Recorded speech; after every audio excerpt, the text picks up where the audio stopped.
ជំរាបសួរលោកគ្រូអញ្ចឹងពួកខ្ញុំមកពីក្រុម SU5 អញ្ចឹងពាក់ព័ន្ធជាមួយនឹងមុខវិជ្ជា e-commerce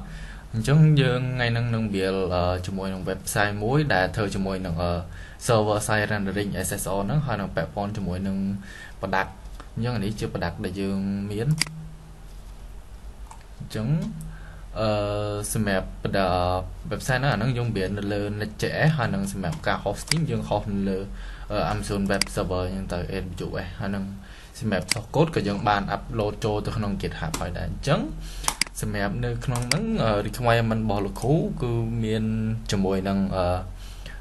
website ជាមួយនឹង card ហើយនៅជាមួយនឹងការ view detail product អញ្ចឹងទៅអញ្ចឹងសម្រាប់ part ខ្ញុំនឹង present ជាមួយនឹងតា all product ទេអញ្ចឹងសម្រាប់ website ក្រៅហ្នឹងអាហ្នឹងយើងមានជា all product អញ្ចឹងដោយសារតា website ហ្នឹង build មកវារៀងតិចទៅ nên làពេលដែលយើងចូលមកដំបូងយើងអត់តន់មានឃើញហ្នឹងអីអាហ្នឹងខ្ញុំអត់បាន add នៅកន្លែងហ្នឹងអញ្ចឹងដើម្បីឲ្យបានកន្លែងបែងចែកជា category ហ្នឹងបានតោះតែយើងចុចកន្លែង all production អញ្ចឹង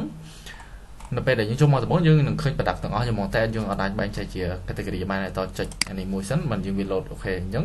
load មកវាមានជា all product វាមានជា charger វាមានជា power bank មានជា earbud ហើយនឹងមានជា cable អញ្ចឹងទៅអញ្ចឹង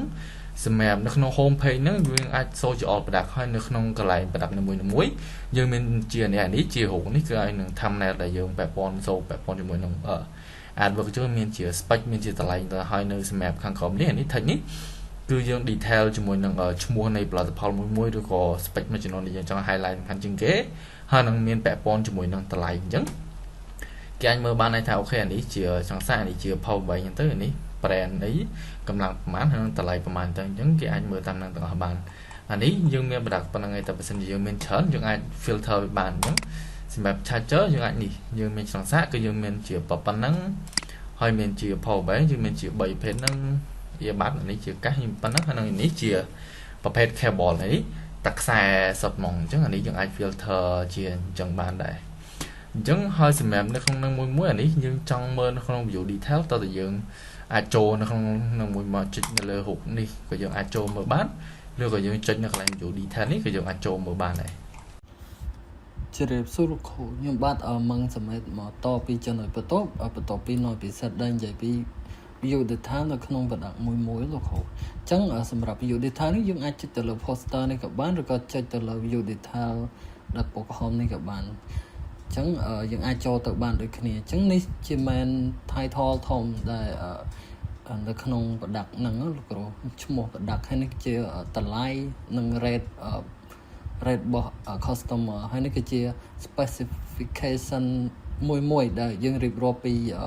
product នៅក្នុងហ្នឹងលោកគ្រូអញ្ចឹងគឺមាន power bank មានអីចឹងហើយនេះគឺជា quantity ដែលយើងអាច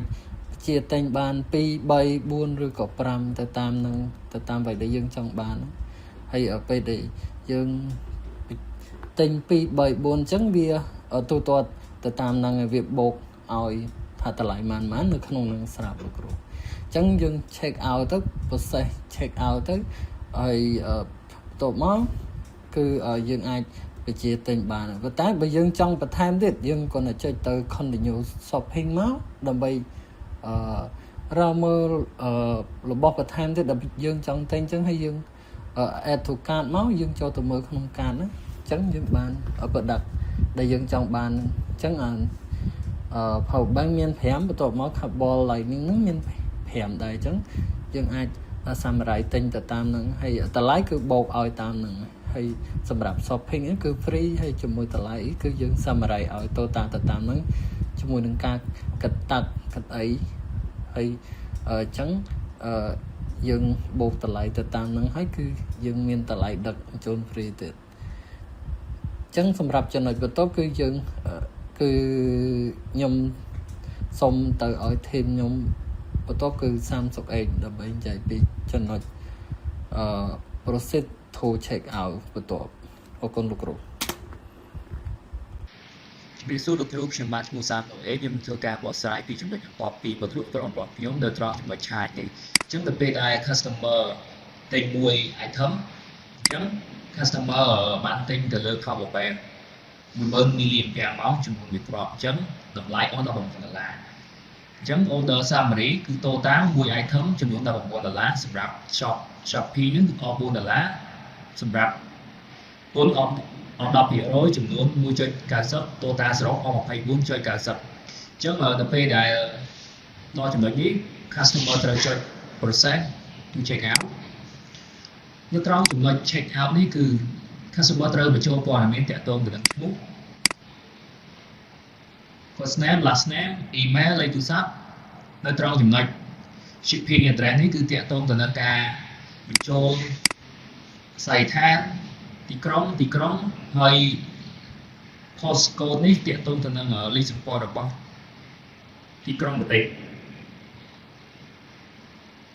សម្រាប់ payment detail នេះទាក់ទងទៅនឹងការ pay តាមឧទាហរណ៍ថា Visa card អញ្ចឹងបើសិនជា customer ចង់ pay តាម Visa card អញ្ចឹងដាក់ឈ្មោះត្រូវបំពេញលេខ number expiry date and CVC មកអញ្ចឹងចំណុចបន្ទាប់ត្រូវចុច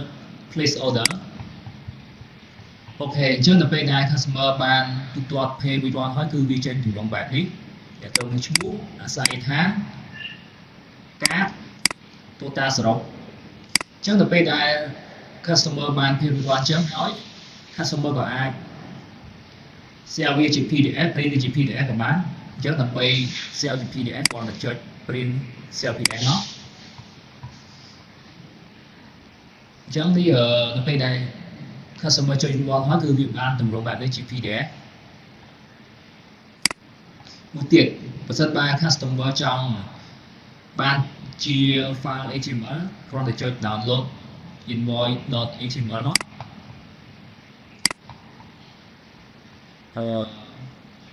នេះជាទម្រង់ file HTML បាទអរគុណច្រើនទៅគ្រូចំណុចរបស់ខ្ញុំវាបានចោលហើយ